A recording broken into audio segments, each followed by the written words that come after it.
The sync.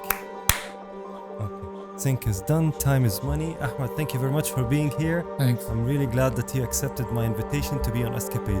Give me 1 second, let me cue the intro. Welcome to episode 11 of Escapade, a show about evolving to become the best version of ourselves. In Escapade, I host guests who are adventurous and change their status quo. This is a show that hopefully will inspire you, write a new story, as it would for me. If this is your first time here, consider subscribing, liking, and engaging, as this would trigger the YouTube algorithm and put this content in front of more people. I'm your host, Usama Nouri, and today I'm with a finance professional, real estate expert, investment advisor, global speaker, and an entrepreneur, Ahmed.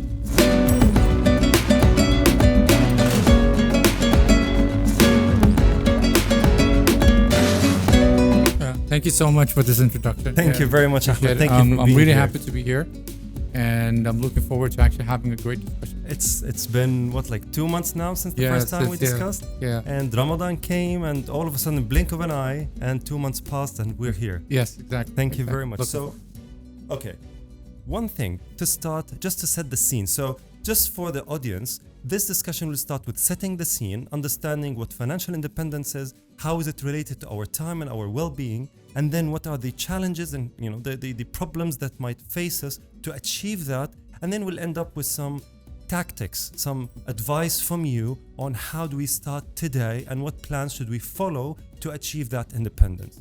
Now, just to start, our culture, our education, and everything around our upbringing, traditionally, since our first day at school, taught us to study well, go to school, and then get a job, work our careers, and make sure that we're good in our jobs and get a high-paying job, and so on and so forth. Yeah. We're never lectured or taught the value of money. How do we deal with investments, and how do we be financially independent? If you think about it, it's most of my circles, at least, I'm talking about myself here, and especially me. In the past, let's say I've been in the professional field for over 22 years now.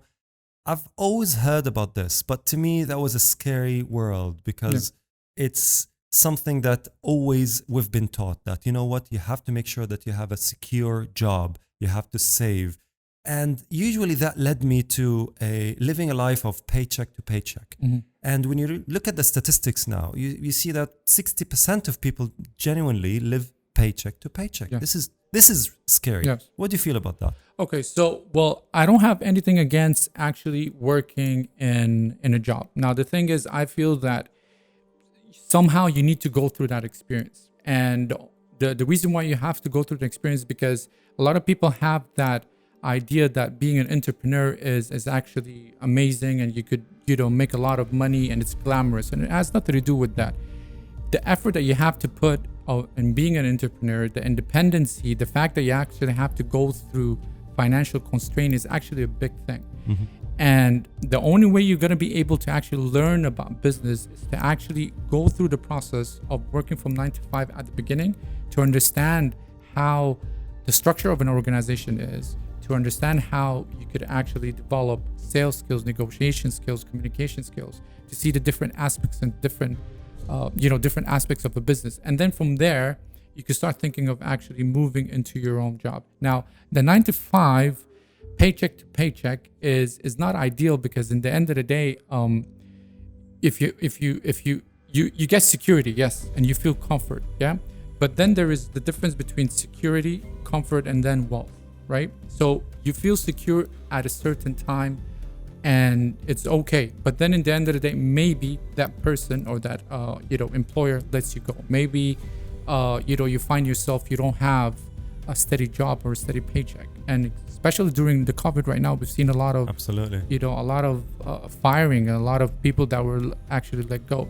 So you need to understand, okay, so if you're going to be working from 9 to 5, how are you going to be comfortable after that, that savings is done and everything? How are you going to be feel comfortable? The only way to actually do that is to put your money in a place where the money starts working for you instead of you working for the money. And if you see, I'm actually coming from a financial market world, so I'm basically also like doing sales in financial markets. So selling is some sort of an entrepreneur, because the paycheck that you actually get paid depends on how much money you're bringing. So in a way, you're your own boss. You know how much money you can be making by the end of the month. But a lot of people don't have that privilege of actually, getting commissions and getting, understanding, the sales and everything. They just get paid from 9 to 5, a certain amount of money, and they need to actually, manage their life expenses through that. And that is the problem. So I don't believe that 9 to 5 is the ideal situation. You do have to go through it, yes, to learn a few things, but ideally you need to start thinking of ways to make money work for you. If it, the way I think about it is the in life, the main, let's say, target or objective that we need to make sure that we protect is our time. And usually time and money, it's an inverse, there's an inverse relation between that. You want more money, then you have less time. You want more time, then you will have less money. But then the more I read about this is what I've been taught, and this is what our culture and our education have been telling us. You need to work hard to make more money. That means you have less time to yourself and to your family and to your health and so on and so forth.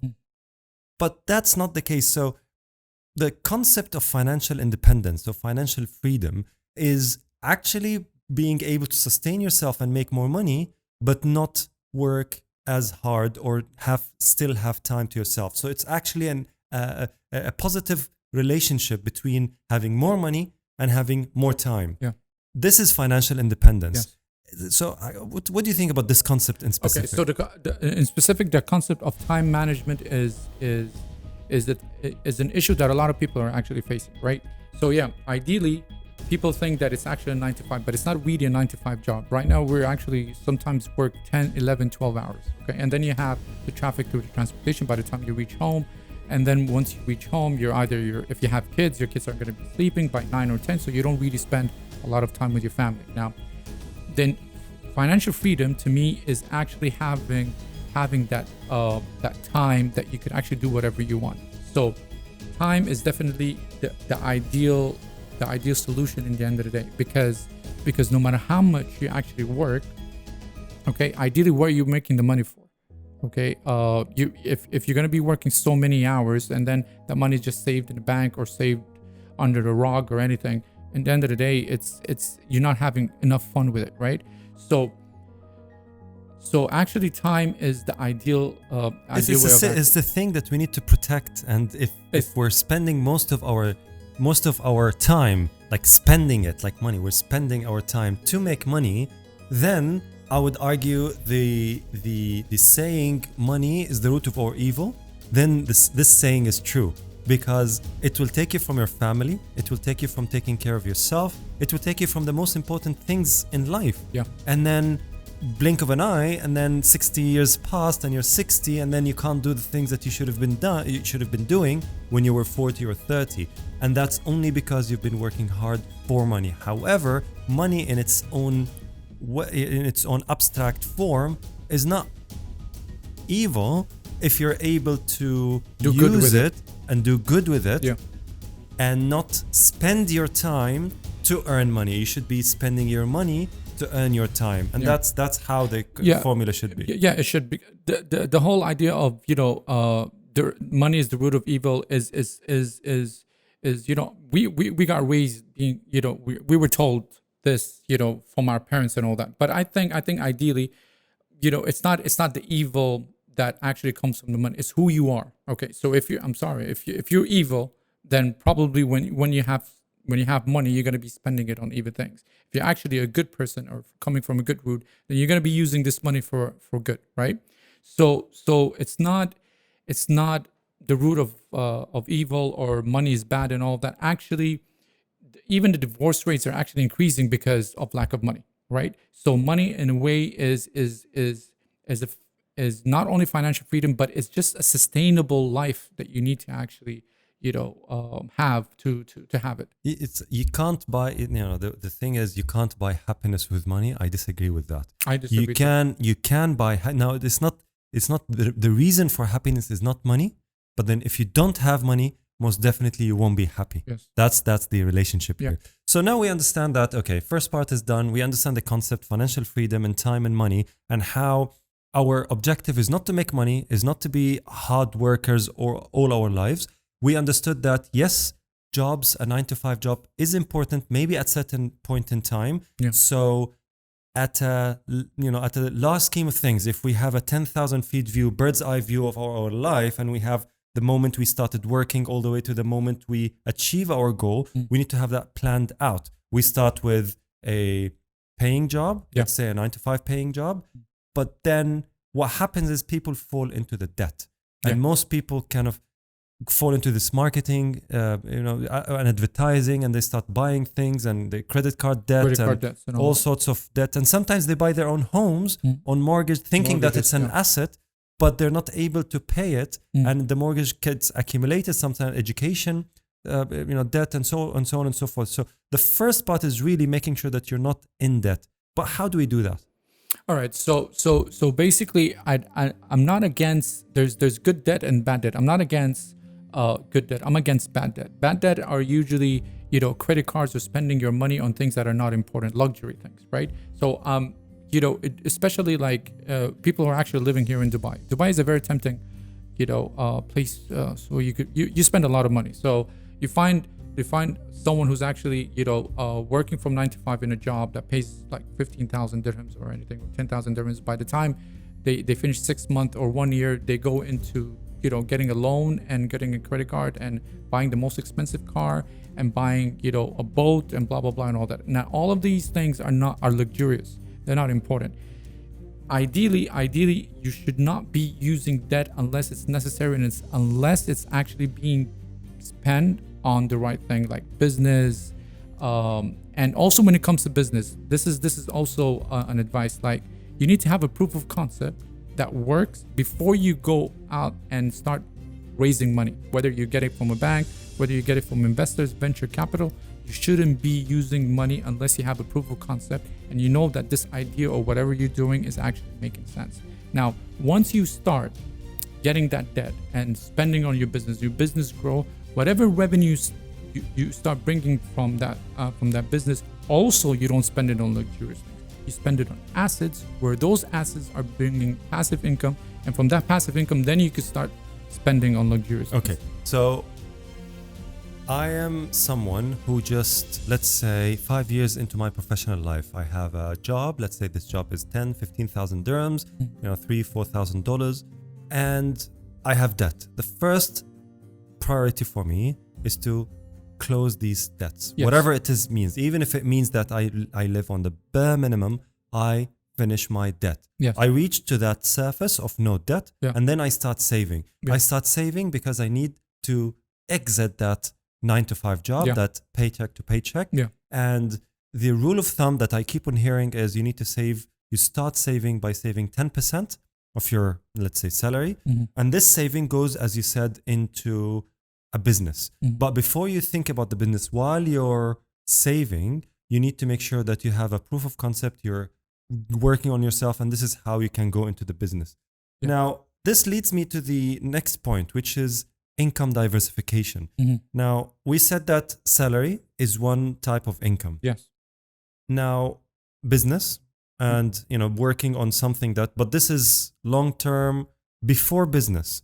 What can we do while we have a 9 to 5 job? And because we said that a 9 to 5 job will allow me to save, let's say, 10% from that salary. Okay, so what else can I have? All right, so when it comes, let's say you have an income, the income should be actually divided into 3 things, right? One thing is your expenses, okay, which is something that you need to cover.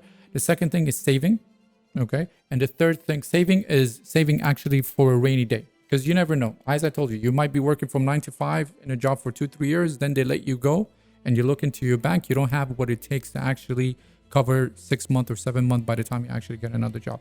The third thing that you need to actually have is the money for investment. Now, it can be 10, 15%, 20%. This is up to you. Now, ideally, there's 2 ways, okay? And I will actually tell you the way that a lot of people do it and the way that I'm actually doing it, right?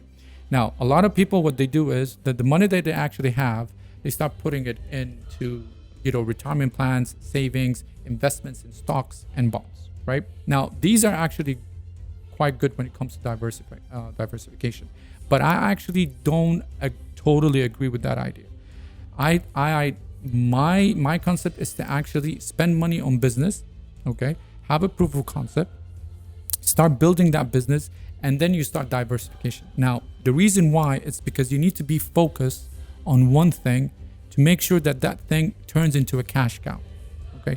With that cash cow, this is passive income that you receive. Once you start receiving that income, then you start diversification.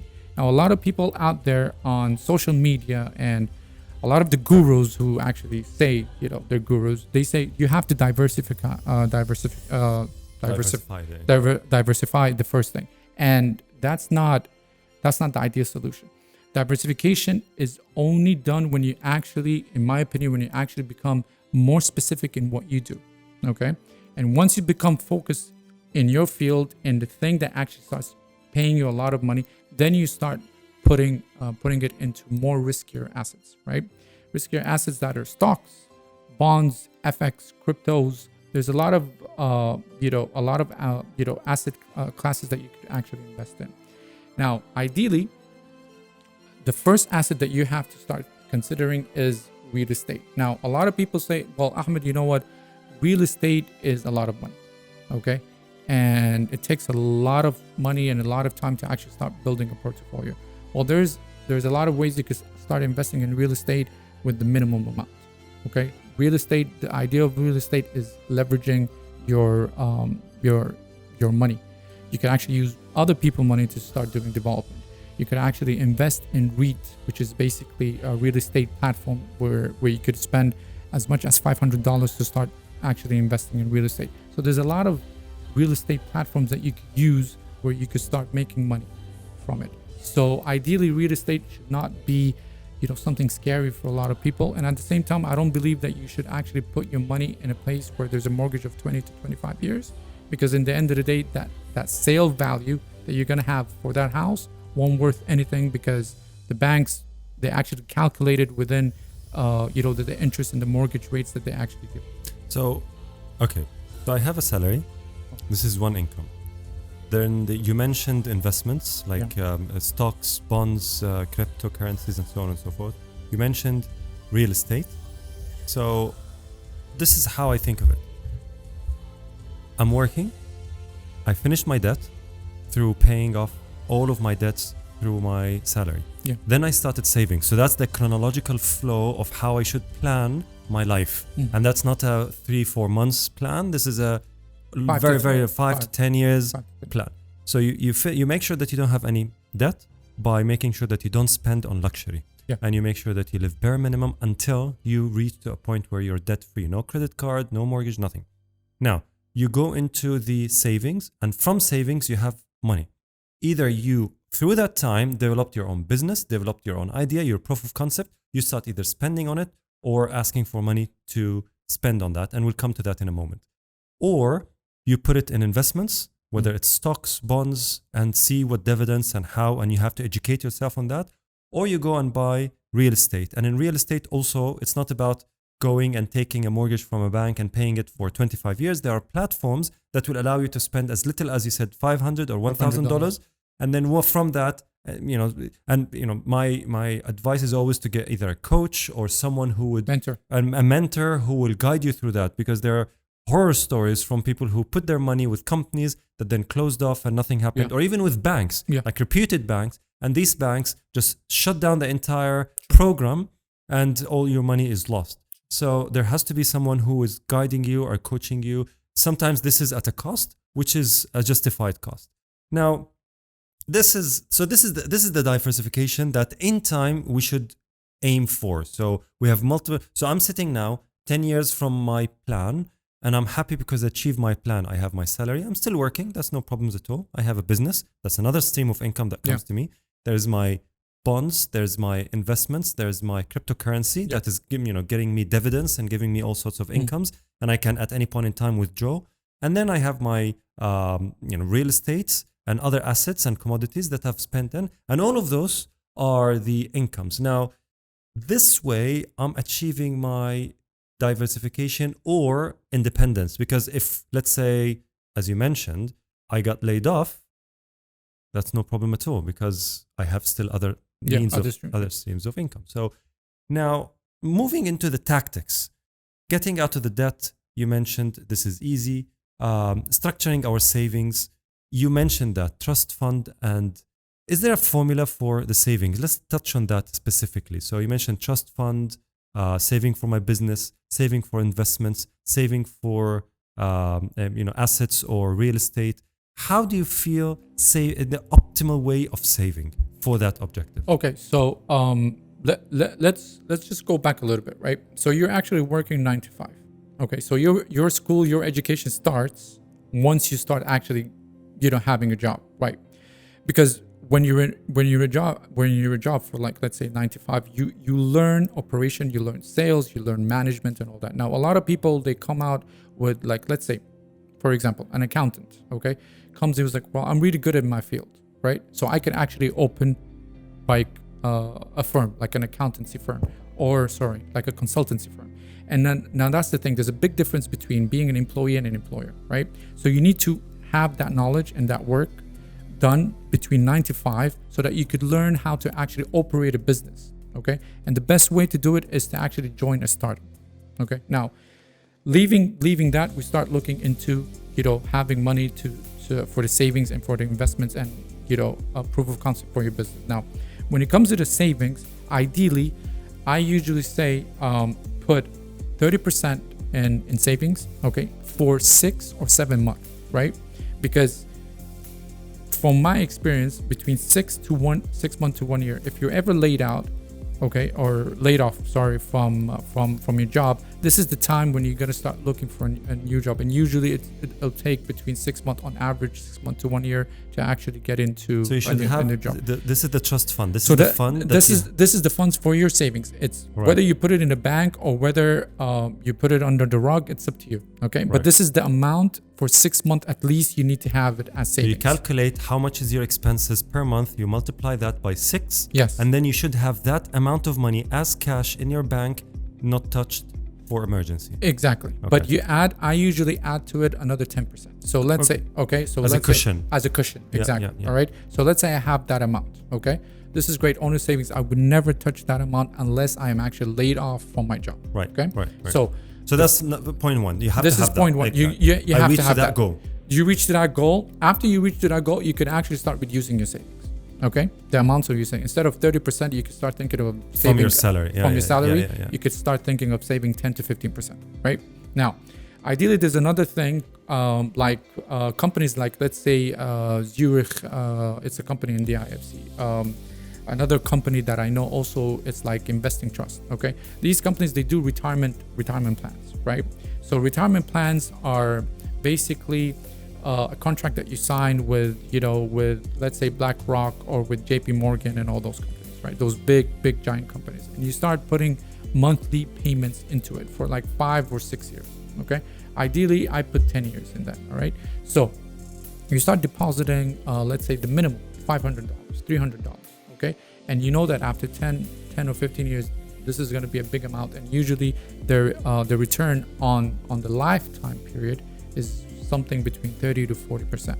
Okay, wow, which is over the life period. Yeah. So provided that you never touch that. You never touch that amount. Okay. So this is something that you also need to start looking into. But if you actually start thinking of having a business, okay, ideally you're supposed to give 80% to your job, because this is the paying salary, and 20% to your business. And then once the business starts really developing and you start making money out of it, you start giving more time to your business. By the time it reaches to a point where it's a cash cow and passive income is being actually given to you, then you can leave your job and then have that full-time, business. Yeah. So, okay, it's a very, very beautiful way that you put it. It's that you start with, making sure that you have your savings, the trust fund, the emergency fund, which is your sustenance of 1 month multiplied by 6 at least, with 10% or 20% cushion. And then you never touch that. And then you go into the long-term savings with companies that manage portfolios. And this is also something that you put minimum amount, say $500, and then you leave it on the side for 10 years. And that's the long-term savings. But 500 each month. each month, Yeah, exactly. yeah. You put a contribution of Contribution, yeah. exactly. And then you start saving for your business and for your investments. And this is where you need to make sure that you do both. And what I got from you is there's another investment that you alluded to, but I just need to make sure that I highlight it, which is investing in your own self. So you mentioned educating yourself on the stocks and the stock market and the way you deal with stocks and how you invest and when you sell and when you buy. That on its own is an investment in yourself that you need to make sure. So either you get educated, you read books, or you have a coach, or you actually hire someone who will shadow, or you can shadow Financial planner. exact financial planner until you are able to walk and run on your own. So that's another investment. And the other investment that you mentioned also is the business investment in yourself to be able to run your own business. Being technically strong in your field is not enough to open your own business. So you need to educate yourself and make sure that you work hard into understanding the business dynamics of how to run your own consulting firm, your own restaurant, your own football field, whatever it is. So you're able to sustain. So, and that's actually from my experience, because to be honest, I did open a business before the business I'm doing right now, and I failed miserably. Okay, because I came out. You didn't fail. You spent on your education. I spent on my education, exactly. but the business did fail.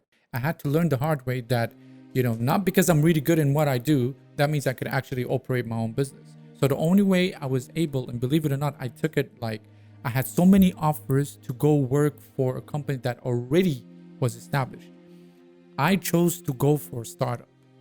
Okay, I chose to go for that experience so I could learn how to actually operate the business from down up, right? And learn how to actually learn the ropes of actually how to manage a business. And from there, it took me about another 3 to 4 years to understand. Right now, even the company that I used to work for, that I got from down up, is actually on the map because of the things that I've actually did, and I've learned through the process itself how to actually operate a business. So right now, I did start thinking of actually opening my own business, which I did in Egypt, and it's funny is because all the information starts actually coming back to you.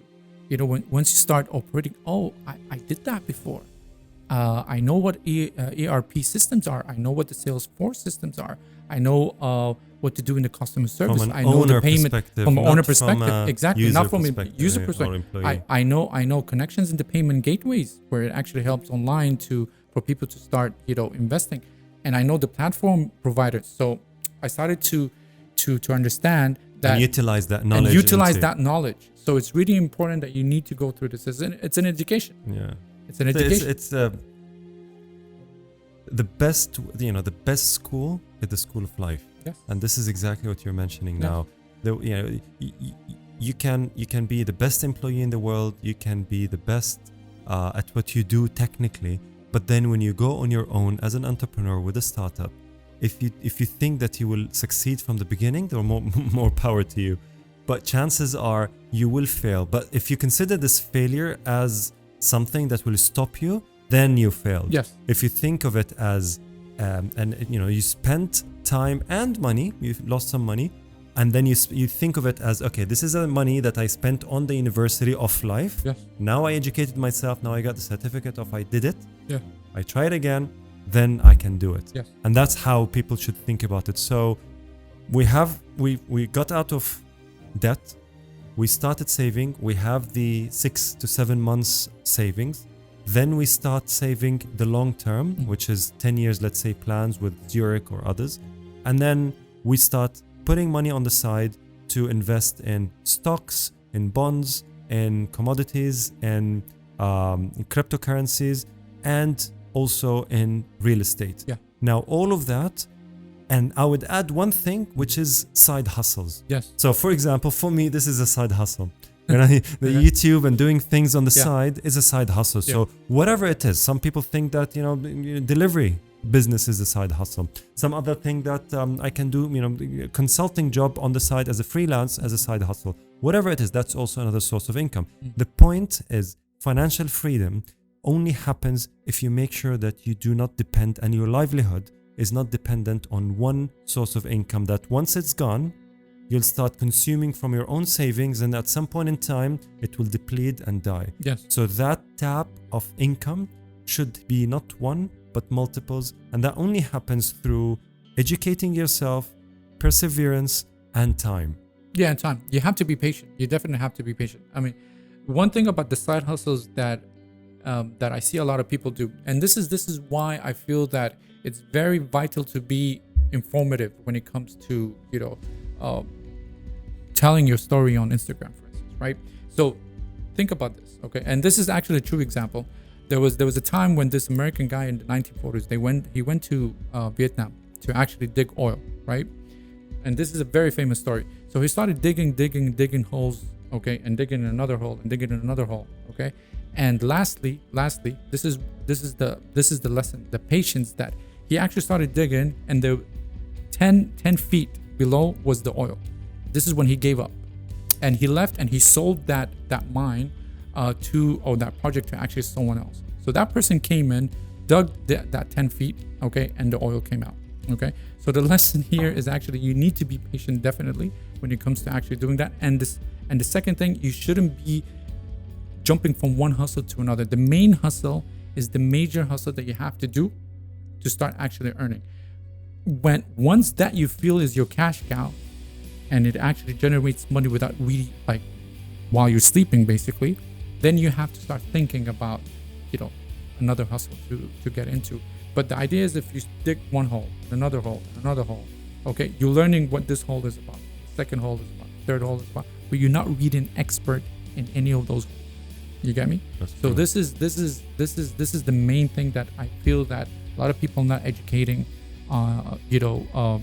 the newcomers in business. I think it comes from the instant gratification culture. Yes. You expect things, now you order something from Amazon. If it doesn't come the next day, you get frustrated to the point that literally, if on Netflix, the movie or the show is delayed for a few seconds because of a connection issue or something, you get frustrated. So that translates into our own life. And if we don't trust the process, like you said, we have to trust our process. We have to give it time, and this time must be planned. And this plan has a chronological order of activities that you need to go through, and you need to sustain, and you need to persevere through it until you reach there. And reaching there is always there. If you trust the process and you give it time, you will always reach there. Ahmed, before we end, it wouldn't be an escapade if I don't ask you this question. Go ahead. If there's one question that you would have wanted me to ask you, what would that be? One question. Oh, that's very okay. So I'll basically say what's the plan, what's your plan, Ahmed, in the next 10 to 20 years? Okay, that will be it. Okay, so the plan is obviously, financial independence is the goal over here, but the plan is to actually have a business that could hire people, so many people, educate those people on how to actually make money, and at the same time using whatever dividends that comes in from that business into good, into charity, into helping others. Now, what I mean by charity and helping others is not just like giving a handout, but to actually invest in projects, invest in people. So you have someone that comes in and says, I have a project. Well, you give me a visibility study. You tell me what you want to do. You tell me what your goals are. You tell me what's the entry and exit. And if it's a good investment, then I'm going to start investing into it. So the idea is to actually have some sort of community where we help each other. Okay. And a lot of people I see are doing that in the US. Like if you look at Shark Tank. Okay. Right. It's one of the amazing shows, and a lot of people actually invest in those small or startup companies. And this is ideally what I want to do in the next 5 to 10 years. It's just not making enough money for myself, but to actually also help others and having that sort of community to work together. I think the sense of this gives you the sense of fulfillment. Just making you have social commitment, and it's something to the spirit more than it's not the material, it's the metaphysical part of us that needs to be fed at most points of time. Ahmed, if people want to reach you, what do you do and how can they reach you? They can reach me on Instagram. I'm always available on Instagram. I always put my content for free. I even like someone actually asked me a few days ago. They were like, Ahmed, what's the end game? Why are you just putting like content over there? And I was like, my aim is to educate people. My aim is to actually, help whatever I can, because I know that seed that I actually, leave, it's gonna pay off dividends later on, maybe in 5-10 years or whatever. But it's gonna come back to me. So at the end of the day, Instagram is where I am. I'm always, adding my content over there, my views, and sometimes I even contradict myself. If I'm wrong about something, I'm okay to say that I'm wrong. I contradict myself. I say what I think is a possible thing or a possible investment to do right now. So you could always reach out. Thank you very much, Ahmed. It's been a real pleasure, and Same I'm really here. honored to have you on Same Escapade. here. Thank you very much. Thank you.